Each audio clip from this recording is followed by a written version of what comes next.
So, are all the velvet strips on this corset completely even? Honestly, no. Do I look like I care? Also, no, because this looks really good, and a few uneven velvet strips, which, let's face it, velvet is a nightmare to work with on a good day, is something that I can live with.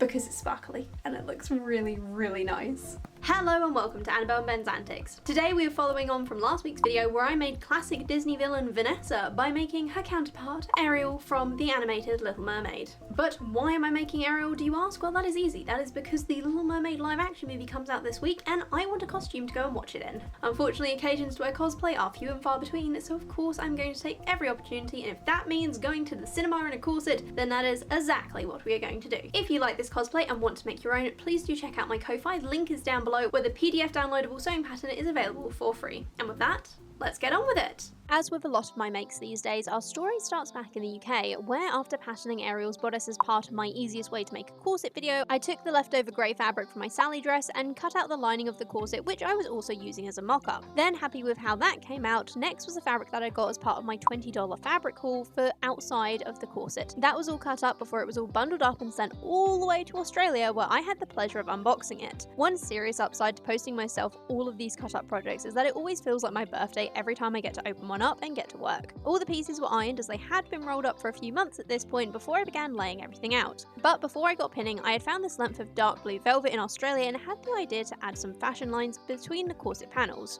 So I drew out some lengths and got cutting before the front of the corset was then pinned together. So this looks really nice, and I'm really glad that I added these velvet strips. Ideally, if I had some string, I would make it proper piping, but we've just folded over a thin piece of fabric because I don't have any string, but we work with what we've got, and I think that is the perfect black tinges of sparkly blue corset that I could possibly make for Ariel. Now, just to stitch it together. Stitch those corset pieces together I did, and very neatly too, if I do say so myself. So, are all the velvet strips on this corset completely even? Honestly, no. Do I look like I care? Also, no, because this looks really good, and a few uneven velvet strips, which, let's face it, velvet is a nightmare to work with on a good day, is something that I can live with. Because it's sparkly and it looks really nice. So here's the thing, in the next few weeks I am making a lot, and when I say a lot, I really do mean a lot of corsets. So right now I need bias binding, and why would I just make one lot of bias binding when I could make enough for all the corsets that I will be making over the next few weeks? So this is me drawing, and that is the pile that we have so far, and these are the two corsets that I am actively working on for Ariel and Vanessa. And this is a pile of scrap fabric that will be boning channels, because of course it will. And now I'm going to spend my entire day drawing and cutting out strips of random fabric.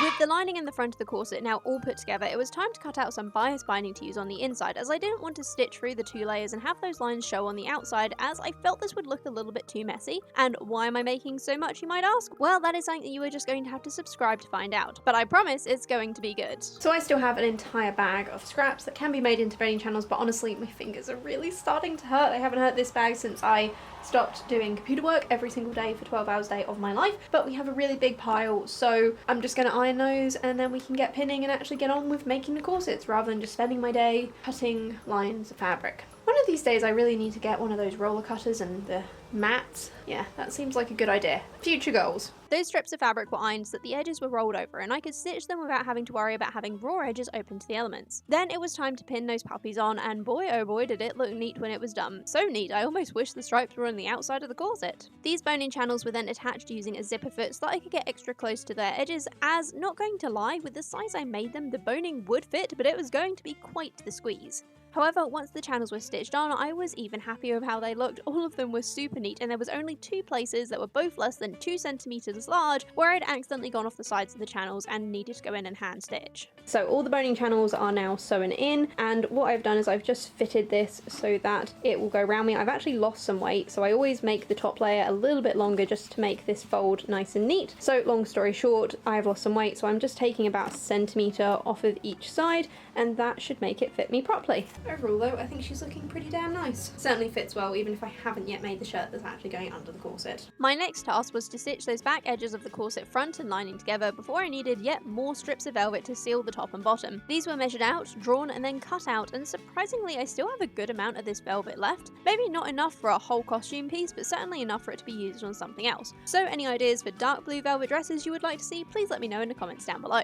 These strips were then pinned onto the boned corset, and hold on a sec, when did I add the boning to this? Who knows, but clearly I did at some point. Anyway, the binding was pinned on, and I was careful to keep the velvet going in the right direction before it was sewn down using the machine. And with that stitched on, I got out my pins and folded over the velvet to cover the raw edges of the corset, stabbing them into place so that I could hand stitch them later. Then we were onto the grommets that were marked out with chalk before I used my scissors to cut a hole in the fabric, and then used my hand grommet press to press those grommets in, and honestly, I really miss my big press. The hand one can just never seem to get the grommets in tight, and honestly, were I not hand sewing over the eyelets, I don't think they'd hold up for more than one wear, which is not exactly great. So today Ben is working, meaning that I was gonna just stay home until I found out that there is actually a medieval fair on today. So we are now in the historic part of Perth. I have brought my Ariel corset with me to do the hand stitching on, and I'm going to have a wander around the fair as and when it opens in about an hour because I am very early. Still not a bad view. That's them just setting up the fair right now. So I actually got all the stitching done on the corset binding while sat next to the pond. Before I went adventuring, I had a jolly old time learning to weave, watching the wandering fiddle player, and observing some sword fighting from a local club I may or may not have signed me and Ben up for afterwards. So genius life hack from me, who definitely does not have her life together, but I found this to be a really useful thing, is that if I know that I am working on a new project or a new section of the project the next day, I've been setting out all of my materials, getting my sewing machine threaded up and ready so that when I wake up, have breakfast, have my cup of tea, I can just sit down and do what needs to be done. Last night after the fair, I got out my notebook and we had to rehash all of the Ariel pattern because that mock-up went badly, to say the least. So Annabelle, what's wrong? Ariel shirt mock-up 1. Apparently my waist is smaller than my bust, and therefore, because I nipped in the waist of the shirt... Okay, Annabelle, just do us a favour, just hold your hands up in the air. So guys, that's Annabelle's waist. That's Annabelle bust. I forgot. Do you guys see the problem that Annabelle clearly missed? Thanks, honey. Quite funny though. I can tickle you all I want now and you can't stop me. No! However, now this looks good, so we are happy. The top and bottom of the corset got stitched, and I did get a couple of grommets done, but most of them do still need doing. I'm going to... there goes a motorbike. I'm going to do these gradually, however, we're going to try and get the machine stitching done first. We have this fabric, which I'm pretty sure is the same fabric that I made Vanessa's skirt out of, just a different colour, and it is definitely 100% linen, and this stuff is gorgeous. I have quite a lot of it, and because I was struggling with the shirt pattern, I didn't cut it out while I was in the UK, and I figured that I would probably like to make a dress of this if I have enough left, so I just brought the whole thing. And if you guys have any other ideas what I should make with this fabric, please let me know in the comments down below. Once I have cut the shirt out, I will tell you how much I have left, but it is really nice and I need some more casual clothes. Now the original fabric I was going to use for the skirt was this stuff, which is silk velvet, I'm 90% sure, and just look at the shimmer and sheen. It looks like water, it is beautiful. Probably my favourite piece of fabric that I own, like in total. It is just incredible, it flows so nicely and I was really excited to use it. However, I want to do a circle skirt. There is no way that I have enough to do a circle skirt of the length that I need.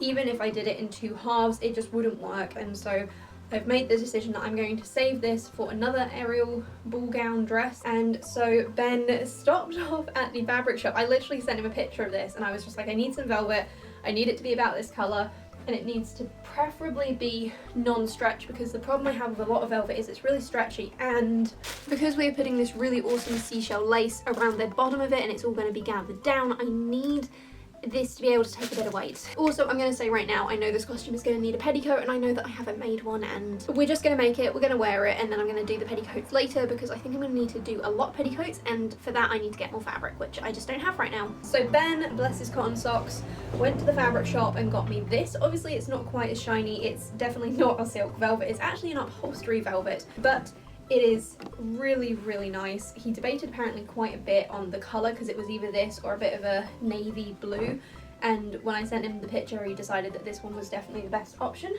if we compare it to the silk velvet, you can see that the colour isn't too different. It's just that this one is a hell of a lot more shiny and maybe like one shade lighter. But genuinely, I actually love this fabric. So Ben brought me 2 meters of this, which should be more than enough to do the skirt. So I'm going to fold this up, lay it out. We're going to cut out the circle skirt first, and then we're going to cut out the shirt, and then everything is going to get pinned and batch sewn. Talking of batch sewing, would you guys like to see a video on how I batch sew a lot of my costumes? Because especially at the moment when I've got loads of projects cut out, I have been basically organising them by what thread they need and then sewing a bunch of stuff at the same time, which also means I have about 10 videos on my getting edited soon list. But if that's something you're interested in, please let me know by liking this video, leaving a comment, or subscribing to see those when they come out. So it took a couple of tries and several rounds of marking to get the circle skirt the size I wanted, and so that it would fit nicely on the fabric without any seams. The math went on for a while, and I had several false starts where I calculated the skirt without looking at how wide my fabric was, and well, let's just say we got there in the end. So out came the ruler and chalk, and we got marking. As always, the back of the skirt was intentionally made about 5 centimeters longer than the front to account for my big bum before this fabric was cut out, and right away I knew this stuff was going to be an absolute dream to work with. Then I measured out the waistband from the leftover fabric and also several strips of binding to go around the hem of the skirt. These were all cut before it was time for the sewing machine, where I attached a zip from my stash that happened to match the fabric even if it was technically a little bit too short. The waistband was then pinned on before I pinned on the lace and binding around the hem.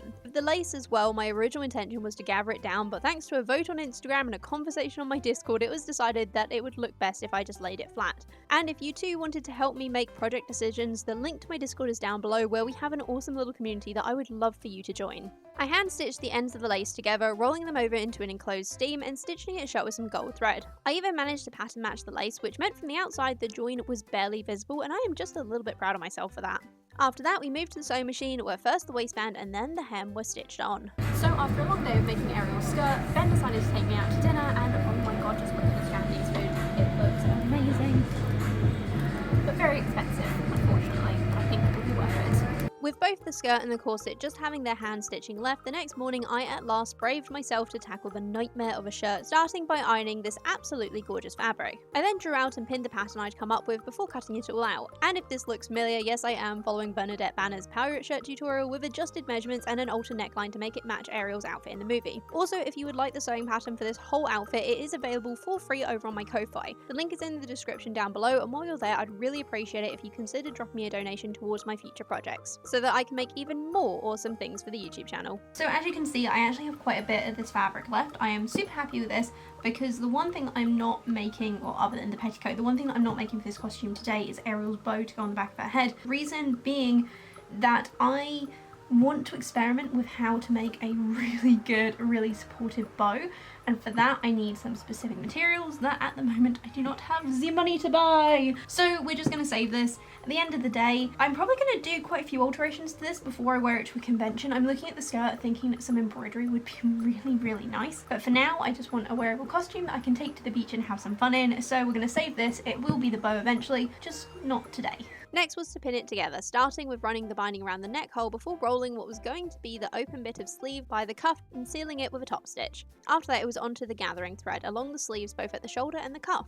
I used a slightly smaller gathering stitch on the cuff as it had to be gathered into a much smaller area, and before attaching the sleeve to the shoulder, I decided to sew the cuff edges and pin and sew them to the sleeve. These of course came out looking fantastic, though I decided to wait until I could try the whole thing on before putting in the button. Then we were onto the shoulders. The sleeves again were gathered down to half their widths, and I have to say that working with linen is making me feel like I should be hand stitching this entire thing, but at the same time I'm damn glad I'm not. Yay for the invention of the sewing machine!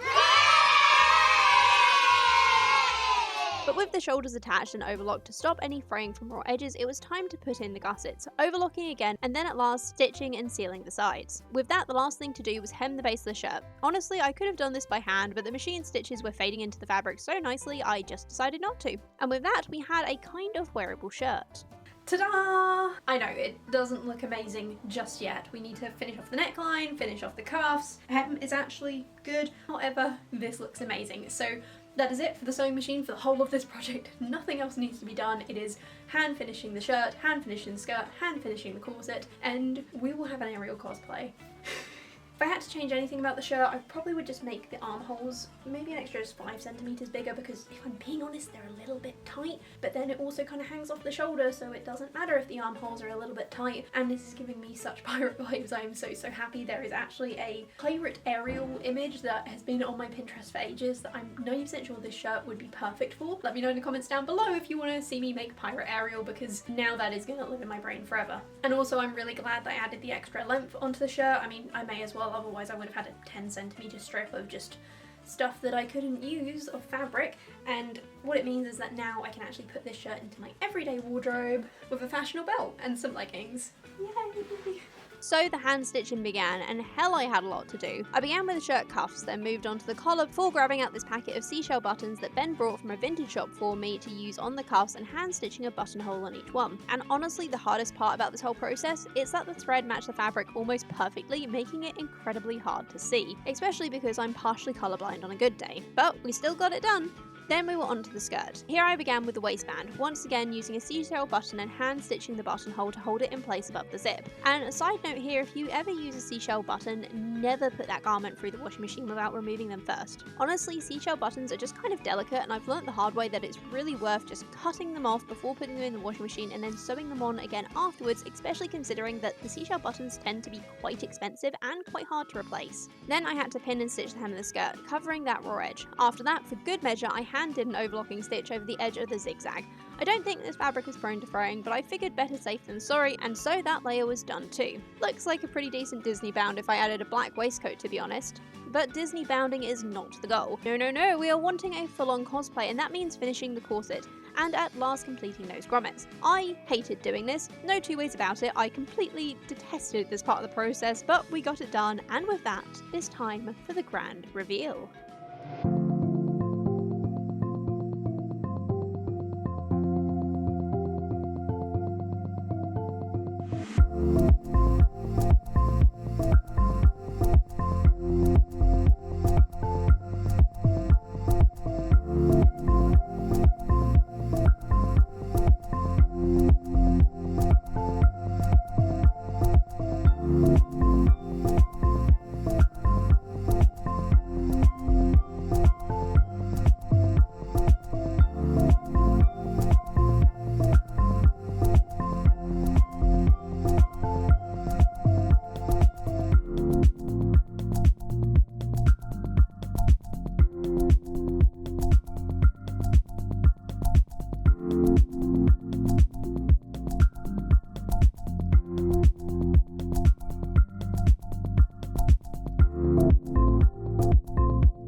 And of course, now that the entire costume was done, it was time to go see The Little Mermaid live action. You ready? Well, the music is a bit weird at the moment before the film starts, but yeah. Let's see how this goes. So it was a bit dark to film in the car, but let's just say amazing movie. The costumes were perfect, though slightly disappointed there wasn't more of them, and the weird mid-puffy sleeve thing they had going on, not personally something I'm keen on, but might add a few of them to my to make list. Otherwise, the movie was utterly amazing. The music was fantastic, voice actors were amazing, and probably the best adaptation Disney has done since Cinderella in my opinion. So overall, I am very happy. I am dressed like a mermaid, and now I'm going to go to bed. Okay, so let's talk about the costume that I made, because oh my god, is it comfy. I sat through an entire movie in that corset and no complaints. Actually, my only complaint is that the centre front just doesn't seem to have quite as much support as I would like, so might add an extra piece of boning in there at some point. The thing is, the boning I'm using is quite a cheap plasticky one that you do just get off Amazon. I know it's not the best, but it is the only thing I currently have, and I have a lot of it and I want to use it up before investing in good stuff. So maybe some extra thick zip ties can be just slipped in there maybe? It wouldn't be too hard to add. I could either just cut a hole in the lining, insert it in and patch it up, or just undo some of the stitching at the top or bottom. Either way, I think it is necessary, just because I was getting quite a lot of wrinkles and it wasn't as supportive as I would like, because corsets are supposed to support you in every single way. So when I wear them, I don't actually wear a bra, because that's what the corset is for, even if it is technically going over a t-shirt. And this one, the support just isn't great. To be fair, I think if it didn't have the V out of the middle, it would probably be a hell of a lot better. But that V is part of the costume that she has in every one of her designs where she's wearing the town dress, so it's not really something that I can adapt, but maybe I could just sew some crisscrossy ribbons over it perhaps to help support it a little bit more. That actually doesn't seem like too much of a bad idea. Either way, we need some adjustments with the boning, but that's an easy fix and I'm more than happy to do that. Otherwise, the fabric for the corset is bloomin' perfect. The black with the blue sparkles is amazing. The dark blue velvet goes with the sparkles perfectly. And then we have the skirt, which is so soft. The whole time we were sat in the cinema, Ben was stroking my skirt because some of it had fallen over on him because it is quite a large circle skirt, and it is very soft. It is basically a blanket. I do need a petticoat. I said this earlier in the video. I know that I need to make a petticoat for this, which is now next on my list, but it's amazing. I love it. I'm also really pleased that I listened to my Instagram comments and the guys on my Discord who said do not ruffle the lace, because I think if I had, I would have regretted it. And I'm actually really pleased that I can see all the seashell pattern around the bottom. Also, the side eyes when I walked into the cinema, people knew exactly what movie I was there to see, and even walking out I just got some kind of looks. But no one approached me, which I was mildly surprised about because there were several children there and I was kind of thinking that some kid might run up and ask for a picture, because I have had that happen before when going to the cinema in costume, and I mean, look, it's not a bad thing. I mean, look, it was late. Both me and Ben were tired. We went to see it at 11 o'clock at night on a Sunday, so I'm not too upset that no one wanted to talk to me. The only other thing about the skirt is that the zip that I put in matches the colour of the skirt perfectly, but it is a little bit short, meaning I can only put it on over my head, and it also means that it hates going on my dressmaker's mannequin because the shoulders on my mannequin don't move, so they can't wiggle through the hole. Yeah, it's annoying, and it's also why my costume is not in the background this time. But to be fair, I can honestly live with that, especially because it's comfy to wear, and really what more can you ask? And the seashell button as well, I think is a lovely little touch, as well as the seashell buttons on this shirt. I say that like I actually just showed them to the camera. Here you go. So one thing that got me seriously excited about this shirt is when I was sat there watching the Little Mermaid movie, Eric was wearing the exact same shirt. I mean, his one had the correct collar that you're supposed to do with these shirts. I adapted mine to make it look like the Ariel one that was in the movie, but he was wearing the same shirt, which means I feel this is incredibly valid, and also it is so comfy to wear. It's really light. Up until I started making Vanessa, I had never worked with linen before, so her skirt was the first thing I'd ever done. This shirt is the second linen thing I'd done, and honestly, my entire wardrobe be made out of linen now because this stuff is amazing. It gathers down so nicely, and the puffy sleeves are super comfy. I mentioned before that I thought the armholes were a bit tight, but I did some research. The arm is definitely supposed to hang off the shoulder like this, meaning that actually I think the armhole's perfect. Not to mention, just look how neat that gusset is. I mean, come on, that is sexy. So as well as being part of a cosplay, this is also definitely going into my everyday wardrobe and does match the Ariel pirate cosplay that has been on my Pinterest for ages, so do I need to make that now as well? The answer to that question is probably yes. However, we have some more projects I need to finish first before I can get started on anything new. Otherwise, guys, this project has been so fun. I am super happy with how it came out, and I hope that you guys enjoyed it too. If you did, make sure you smash that like button. That is never getting old. And subscribe to see more cosplay and sewing content. I post videos every single Wednesday, and yes, I know we have not been the best at doing every single Wednesday, but I promise you we are getting back on track because I have a lineup of pre-filmed videos, so for the next few weeks at least we are definitely safe. And if you want to join in my amazing little community, we have a little Discord chat. Link is in the description down below, as is the link for the PDF pattern for this entire outfit. It's downloadable over on my Ko-Fi, and if you're over there, please do consider dropping me a donation. All of the money I receive goes straight back into the channel and making these amazing projects, and considering I have several projects where I have all of the base stuff for, but I need a bunch of little accessories, that money is being spent, but in very nice and creative ways that I cannot wait to share with you. And if you want to keep up to date with what I am doing every single day, my Instagram is now becoming a little bit more active, so please do follow me on there as well. Otherwise, guys, I hope you are having a beautiful day. Please check out my playlist of other cosplay videos I've made, and if you haven't seen it yet, the Vanessa that I made to go with this Ariel cosplay is freaking amazing, and I highly recommend you go and watch that as well. Until next week, guys, bye! And a massive thank you to my Patreons Ganymede Rose and Kelly Nelson.